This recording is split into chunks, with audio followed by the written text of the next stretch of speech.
Olá galera do Bonsai, sou de Minas, Diogo Snegger falando para mais um vídeo. No vídeo de hoje faz tempo que não aparece no canal a espécie laranja Kinzu. E essa laranja que nós temos aqui hoje nesse vídeo é uma laranja que está sendo conduzida no estilo Neagari, né? Ou seja, raízes expostas. Vou contar um pouquinho da história dessa planta para vocês, né? Por que que ela está nesse estilo Neagari, e vocês vão acompanhar os procedimentos de transplante, ou seja, o aumento de vaso, né? Que é uma das formas que nós temos na arte do bonsai para desenvolver as nossas plantas para fazer bonsai. Tem até um ditado antigo, né, para os bonsaístas de antigamente, aí, que sempre fala, né, bota na bacia, ou seja, utilizamos aí um vaso maior para poder desenvolver as nossas plantas.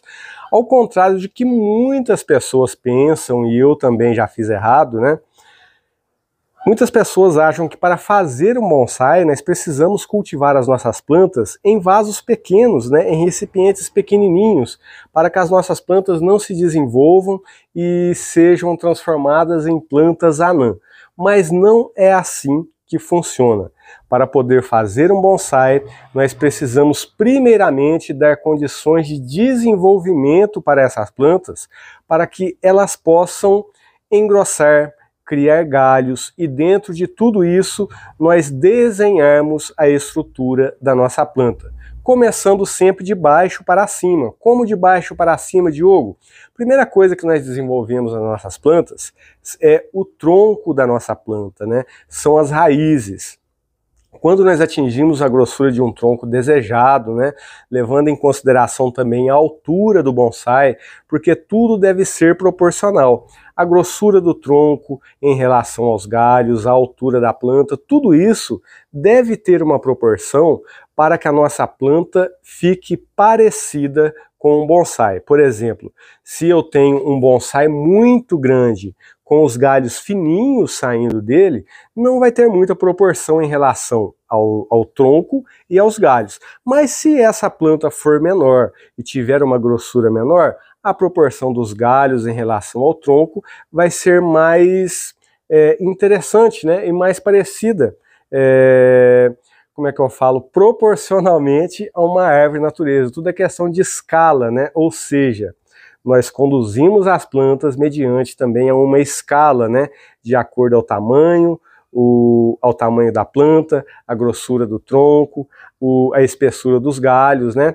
Mas isso fica assunto para um outro vídeo. Vamos para os procedimentos aqui com a nossa Kinzu Neagari, que vocês vão acompanhar aí, que eu vou dar algumas dicas sobre essa espécie também, que é uma espécie muito lenta de crescimento. Essa planta aqui, ela é uma planta que é a base de uma outra Kinzu, né, que até faz parte do nosso curso online, a Escola de Bonsai, onde eu falei sobre alporquia refinada, né?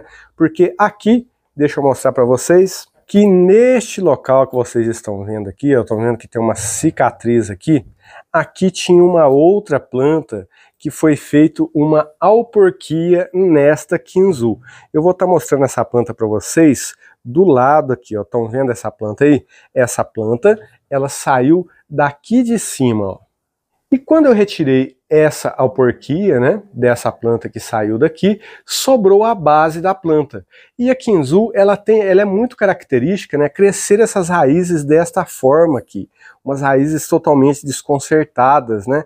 É até difícil às vezes a formação de um nebária nessa espécie aqui sem uma questão aí de alporquia. Então falei, vai ficar interessante a utilização dessa base para uma criação aí de uma Kinzu um pouco diferente. E eu estou fazendo esse transplante aqui hoje justamente para desenvolver mais e criar uma estrutura nessa planta aqui. Vou estar tirando aqui o substrato da minha planta, tá? Ele está até meio sequinho, tá muito calor aqui esses dias. E quem sabe, né, se eu encontrar aqui, nós vamos aí descobrir, né, deixar até um pouco mais de raízes nessa planta aqui descoberta. Eu vou estar tirando o substrato dela praticamente todo, né? Talvez eu até dê uma lavada nas raízes aqui. A Kinzu é uma planta também que ela é muito fraca, não vou dizer fraca, né? É uma planta que não emite muitas raízes, e as poucas raízes que ela emite costumam se embolar muito, né? Ela emite muitas raízes retas abaixo do vaso, não é uma planta que fica emitindo raízes em toda a extensão do tronco de raiz. Quando eu digo tronco de raiz, né, são as raízes aí pivotantes. É uma planta que tem uma raiz pivotante muito acentuada.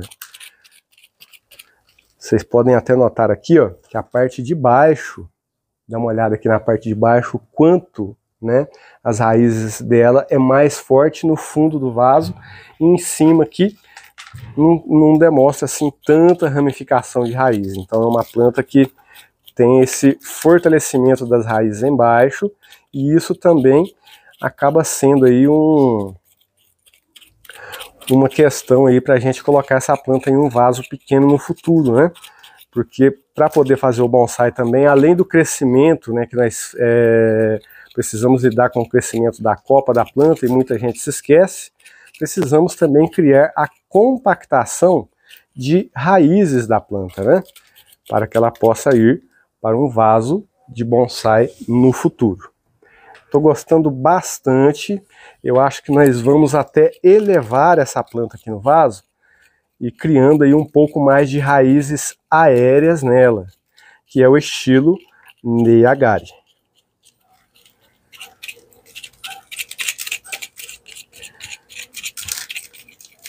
Show de bola! Vou lavar essas raízes aqui agora, pessoal, vou jogar um jato d'água e vou analisar a questão das podas de raízes, né? Se eu vou podar as raízes dela ou não. Raízes lavadas, pessoal, e olha, eu achei muito interessante aqui a forma que a cereça está à disposição das raízes, e eu vou sim, né, aumentar aqui a quantidade de raízes aéreas dela. A única coisa importante aqui é a gente cortar basicamente aqui um dedo dessas raízes que estão abaixo, né, para a gente retirar esse enovelamento de raízes, porque isso vai ajudar no desenvolvimento da planta, na emissão de novas raízes, para que a planta não fique, né, apenas crescendo as raízes circulando neste ponto aqui.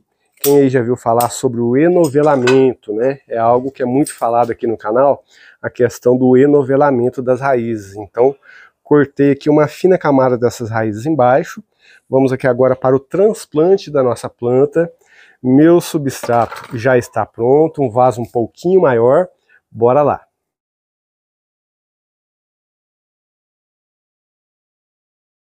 Transplante realizado, a nossa planta ganhou uma elevação maior de raízes aqui, ó, em relação ao solo.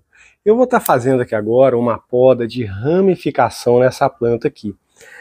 A Kinzu é uma planta que tem um crescimento muito complicado na questão de ramificação, ó, veja bem. Ela tem alguns galhos apicais muito fortes que se desenvolvem rapidamente, mas para criar uma compactação nessa espécie aqui, é preciso muita paciência, né? E podas, como por exemplo, deixa eu mostrar para vocês aqui, ó. Aqui, ó, foi feita uma poda aqui, tá vendo? Na pontinha desse galho, ó, na esperança de obter uma ramificação. E essa ramificação não aconteceu. O que que ela fez? Cresceu um galho comprido novamente aqui, ó. E o que que nós precisamos fazer com isso? Novamente, eu vou tentar uma ramificação aqui, ó. E com isso eu vou estar podando toda a minha planta também, tirando a força dos galhos que estão muito fortes, né? Porque se eu faço somente a poda ali, naquele local, né? Ela vai jogar a sua força de crescimento para outros locais. Então, aonde não houve ramificação, eu vou estar fazendo podas novamente para ir ganhando aí essas ramificações. E a cada intervenção, a cada ano que passa, né, que a gente vai cultivando, a gente vai tentando ganhar essas ramificações para a construção da nossa estrutura. Teve muita pouca poda de raiz, nossa planta está prontinha aí agora para mais uma etapa de crescimento e vamos acompanhando aí para ver como que vai ficar a nossa laranjinha Kinzu estilo Neyagari. Outra coisa importante também para essa planta aqui, quando a gente quer criar estrutura nela, é a retirada dos frutos, porque ela é uma planta que produz muitos frutos, né? Como vocês podem ver nessa foto aí, ó. E essa produção de frutos faz com que ela cesse o seu crescimento vegetativo, né, de folhas e galhos. Então, estar retirando os frutos enquanto você quer construir estrutura, ramificações, tronco, é muito importante você não ficar com os frutos, porque quando ela começa a dar frutos, ela demora muito com esses frutos, né, até chegarem a se madurar, e muitas vezes ela acaba de dar os frutos e está dando frutos novamente. Por isso que é muito legal, né, uma laranja Kinzu, quando ela está um bonsai pronto, né, porque ela é uma planta que está praticamente sempre frutificada, né, e por ser uma laranja em miniatura, né, por exemplo, a menor laranja do mundo, é muito querida essa planta, né, as pessoas gostam muito dessa planta e é um bonsai que atrai bastante pela sua beleza e a sua raridade também. Beleza? Fica a dica para vocês e o convite para participarem e conhecerem a nossa escola de bonsai online. Na descrição desse vídeo tem um link para a página da nossa escola e tem um vídeo explicativo também. Vale a pena? Abraço fraterno, até o próximo vídeo.